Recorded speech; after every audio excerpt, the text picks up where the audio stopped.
Oublions un instant les vieux souvenirs de formules scolaires apprises par cœur.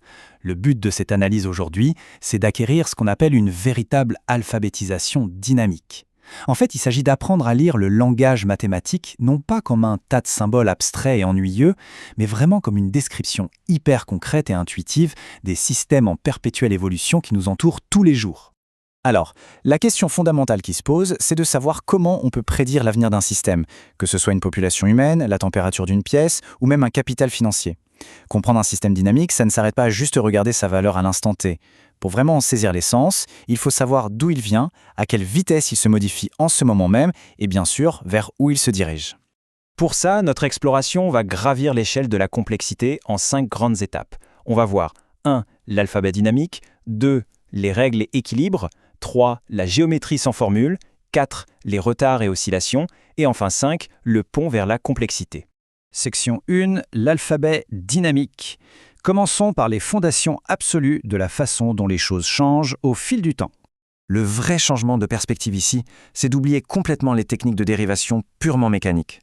L'idée n'est plus de résoudre bêtement des équations pour avoir un résultat, mais d'apprendre à lire l'histoire de l'évolution d'un système.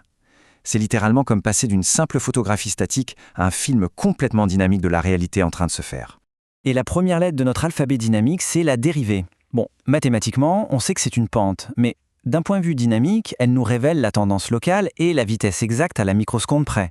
C'est assez simple au fond. Si elle est positive, le système grandit. Si elle est négative, il rétrécit. Et si elle est pile à zéro, eh bien, le système fait une pause, il est momentanément au repos. Bref, ça nous donne le pouls immédiat du système. De l'autre côté, on a l'intégrale qui représente en quelque sorte la mémoire du système. Et c'est un concept extrêmement puissant. Les flux en eux-mêmes n'ont pas de mémoire, mais l'intégrale, elle, agit comme un énorme réservoir qui accumule absolument tous les flux passés et toute l'histoire du système. Donc, l'état actuel d'une variable, ce n'est finalement rien d'autre que sa valeur de départ, plus la somme de toutes ces accumulations au fil du temps. Et ce qui est absolument fascinant là-dedans, c'est l'universalité de la chose. Que ce soit de l'eau qui remplit un barrage, une entreprise qui amasse du capital ou une population d'animaux qui se reproduit, tous ces stocks, très concrets, partagent exactement la même structure formelle. Ils accumulent des flux de changement, seconde après seconde, de manière implacable. Section 2. Règles et équilibres. Maintenant qu'on a notre alphabet de base en tête, regardons d'un peu plus près les règles qui gouvernent le mouvement de toutes ces variables. Il y a une citation qui résume ça à la perfection. Une équation différentielle est une machine génératrice de trajectoires. Le truc à retenir, c'est qu'une équation différentielle ne donne pas du tout la trajectoire complète d'un seul coup. Pas du tout. Elle agit plutôt comme un moteur. Elle fournit la petite règle de changement local à chaque instant précis. Et c'est en suivant cette règle pas à pas, de proche en proche, que la trajectoire future du système est générée. Évidemment, au milieu de toutes ces trajectoires, chaque système possède ce qu'on appelle les points fixes, ou des équilibres. On pourrait dire que c'est l'alphabet minimal de la dynamique. Si par hasard, un système atterrit exactement sur l'un de ces points de repos, comme un balancier qui s'arrête parfaitement au centre, eh bien la force de changement s'annule complètement. Il s'arrête tout simplement d'évoluer. Passons à la section 3, la géométrie sans formule. Voyons comment on peut comprendre la forme globale d'un système sans même avoir besoin de résoudre la moindre équation algébrique complexe. Parce que bon, dans la vraie vie, il ne suffit pas de savoir qu'un point d'équilibre existe sur le papier. La réalité est pleine de bruit et de perturbations inattendues. La vraie question c'est: que se passe-t-il si un système au repos subit une petite poussée, un petit choc qui le sort de sa zone de confort? Est-ce qu'il va complètement s'effondrer ou est-ce qu'il va retrouver son chemin vers l'équilibre? C'est exactement là que la notion de stabilité devient primordiale. Il faut bien comprendre que la stabilité, ce n'est pas une caractéristique figée du point en lui-même.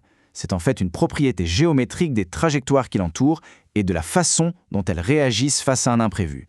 Certaines trajectoires sont stables et vont amortir le choc en douceur, tandis que d'autres, instables, vont s'emballer et amplifier la moindre petite secousse. Pour mesurer cette fameuse stabilité, on utilise un outil mathématique redoutable, la matrice jacobienne. On peut la voir un peu comme une loupe. Elle permet de prendre des questions non linéaires, complètement chaotiques, et de les traduire en une géométrie locale, simple et gérable.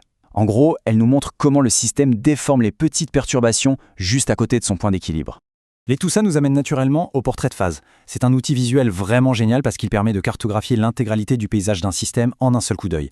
On repère tout de suite les cycles, les points d'attraction, les impasses. Ça permet de privilégier une compréhension géométrique globale, ce qui est souvent bien plus riche que de s'acharner à chercher une solution exacte qui nous ferait perdre la forêt pour les arbres. Section 4, retards et oscillations. Au fur et à mesure qu'on ajoute du réalisme à nos modèles, une chose devient évidente. Les systèmes n'évoluent presque jamais en ligne droite et parfaite. Quand on décortique l'anatomie d'une oscillation, c'est super révélateur. Très souvent, on a tendance à voir les oscillations comme de simples bruits extérieurs ou des erreurs. Mais en réalité, elles viennent très souvent de retards purement structurels. Il y a presque toujours un décalage entre le moment où un changement est perçu et le moment où la réponse fait effet. Et devinez quoi? Ça crée inévitablement des surcorrections et des dépassements. C'est vraiment un point crucial, surtout quand on analyse le monde de l'entreprise ou même la politique.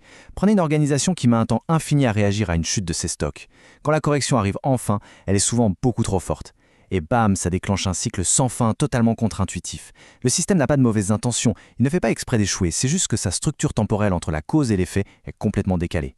Allez, on arrive à la section 5, le pont vers la complexité. Traversons ce fameux pont qui nous fait passer d'une petite géométrie locale bien sage au monde fascinant et imprévisible de la complexité globale.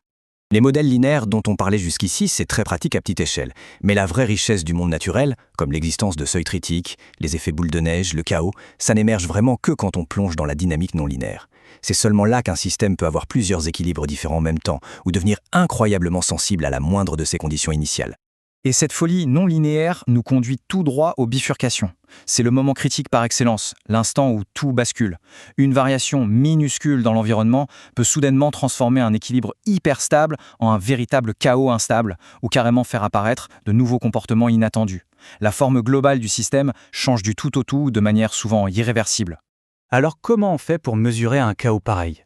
Eh bien, c'est là qu'entrent en scène les exposants de Lyapunov. Ils fonctionnent un peu comme un radar hyper précis. Ils mesurent exactement à quelle vitesse exponentielle la moindre petite perturbation va s'étendre dans le système. C'est littéralement le pont mathématique qui relie une stabilité locale rassurante à l'imprévisibilité totale du chaos déterministe. Pour conclure cette exploration, la grande leçon à retenir, c'est que la véritable alphabétisation dynamique demande de voir au-delà des apparences.